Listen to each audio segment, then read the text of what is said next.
مولانا ہمارے علاقے میں کچھ بھائی ان لوگوں کا جنازہ پڑھتے ہیں جو صحابہ اور اہل بیت کے خلاف نظریہ رکھتے ہیں. جو پیغمبر کے صحابی اور پیغمبر کی اہل بیت کے خلاف نظریہ رکھے میں اس کے جنازے کا قائل نہیں ہوں.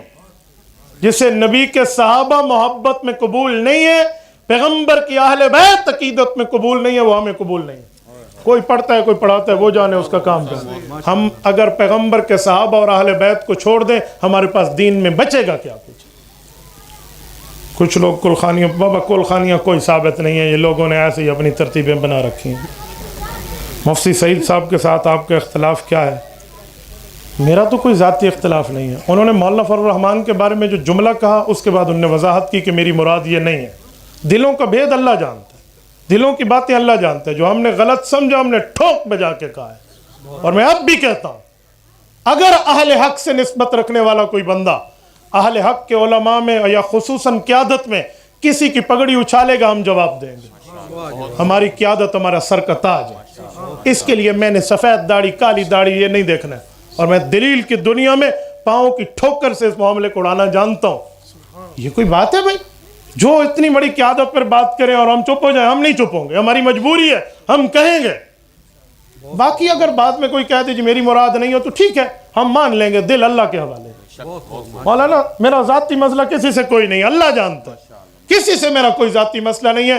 مفتی صاحب نے جملہ کہا اس سے واضح یہی سمجھا گیا. بعد میں انہوں نے تعویل پیش کی ہے، تم لولی تعویل کہہ دو، لنگڑی کہہ دو، گونگی تعویل کہہ دو، لیکن اس نے کہا ہے کہ میں مولانا فرمان کو نہیں کہا تو میں دل کا معاملہ اللہ کے حوالے کر کے مان لیتا ہوں. اس لیے میں چپ ہو گیا. اور اگر وہ کہتے میں نے مولانا کو کہا تو پھر آپ دیکھ لیتے کہ ہماری رگوں میں بھی دیوبندیت کا خون، پھر مجھے سارے معاملات آتے ہیں. انہوں نے کہا میں نے نہیں کہا تو نہیں کہا تو اللہ ان کو جزائے خیر عطا فرمائے. ہمیں تھوڑا سا تیار رہنا ہے. میں کہتا ہوں باطل سے اتنا تم نہ دبو کہ سر سے دستار گر پڑے، اور اتنا بھی ہاتھ ان کے آگے نہ ملاؤ کہ ہاتھ سے تلوار گر پڑے. اپنے معاملات کو صحیح رکھو.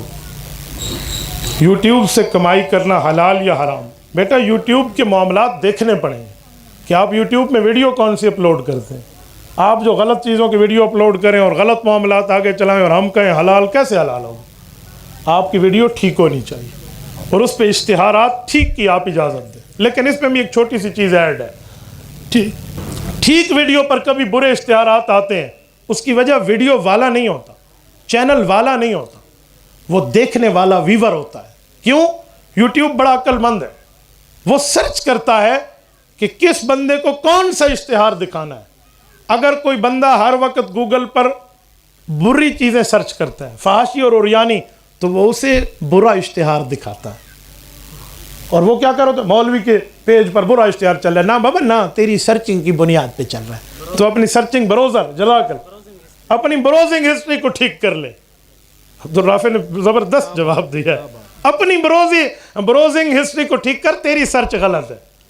ہمیں تو کبھی برا نہیں دکھاتا کیونکہ آپ صحیح چیزیں سرچ کریں تو صحیح ملے گا. تو بھائیو اسی لیے یہ مسئلے آپ علماء کے گل نہ ڈالا کریں، اپنی سرچنگ کو دیکھ لیں.